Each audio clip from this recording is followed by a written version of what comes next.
कोई भी सरकार जब चलती है तो संविधान के मुताबिक चलती है।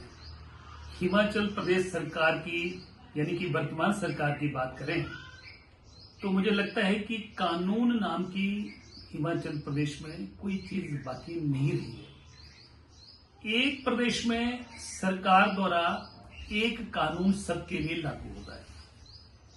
जब भी कोई नोटिफिकेशन करती है सरकार तो सबके लिए इंप्लीमेंट होता है।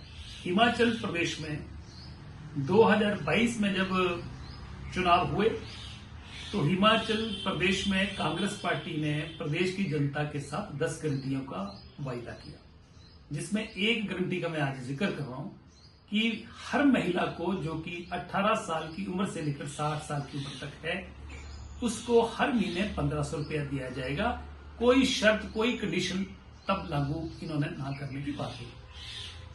अब जबकि सरकार बने हुए 2.5 साल से ज्यादा का अरसा हुआ और प्रदेश के मुख्यमंत्री मुझे लग रहा है कि पहली दफा किसी लोकतांत्रिक देश में हो रहा है कि 1500 रुपए का जो वायदा किया वो वायदा तो पूरा नहीं हो रहा है। 22 के चुनाव हुए उसमें वायदा किया, 24 में उपचुनाव हुए उसमें लोग महिलाओं के फार्म भराए गए। आज महिलाएं ठगा ठगा सा महसूस कर रही हैं, वो अलग विषय हो गया। परंतु मुख्यमंत्री ये कैसे कर सकते हैं कि लाहौल स्पीति में जाते हैं तो कहते हैं लाहौल स्पीति की महिलाओं को 1500 रुपए दूंगा, पांगी में जाते हैं तो पांगी की महिलाओं को 1500 रुपए दूंगा, उसके बाद डोडरा कुवार जाते हैं तो वहां की महिलाओं को 1500 दूंगा, वहां उसके बाद कुल्लू में बंजार कसीस उसी में जाते हैं तो 10 पंचायतों के महिलाओं को मैं 1500 रुपए दूंगा। एक प्रदेश में एक कानून बनता है, एक कानून लागू होता है।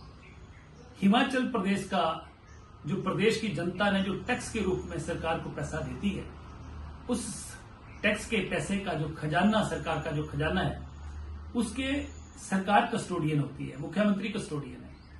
तो क्या ये कोई किसी लाले की दुकान थोड़ी है कि मैं इसको 1500 रुपए दे दूंगा बाकियों को नहीं दूंगा। समानांतर कानून जो है प्रदेश में बनता है, परंतु इस सरकार में कोई कानून नाम की चीज नहीं है। प्रदेश की महिलाएं अपने आप को इस सरकार में खूब ठगा ठगा सा महसूस कर रही हैं, वायदा खिलाफी हुई है। दूसरा मैं कहना चाहता हूं कि एक ही प्रदेश में कई तरह की चीजें हो रही हैं। अभी देखिए कि 2024 में जो देहरा का उपचुनाव हुआ उसमें 66 महिला मंडलों को कोड ऑफ कंडक्ट में हिमाचल प्रदेश के जो कांगड़ा कोऑपरेटिव बैंक है वहां से 66 महिलाओं को लगभग 33 लाख रुपया जो है वो कांगड़ा बैंक द्वारा कोड ऑफ कंडक्ट में वोटर को लुभाने के लिए, वोट खरीदने के लिए इस सरकार ने मुख्यमंत्री के दबाव में किया, बैंक ने पैसे दिए जो कि इलीगल है।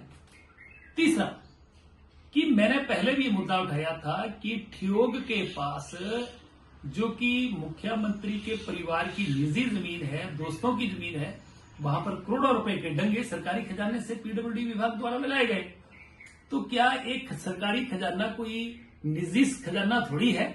इसलिए प्रदेश में आप समझ सकते हैं कि ना तो कोई कानून है, ना कोई सरकारी खजाने का जो है वो हिसाब किताब है। और मुझे लग रहा है कि आने वाले समय में बहुत सारे कॉन्स्टिट्यूंसी इन चीजों के होने वाले हैं।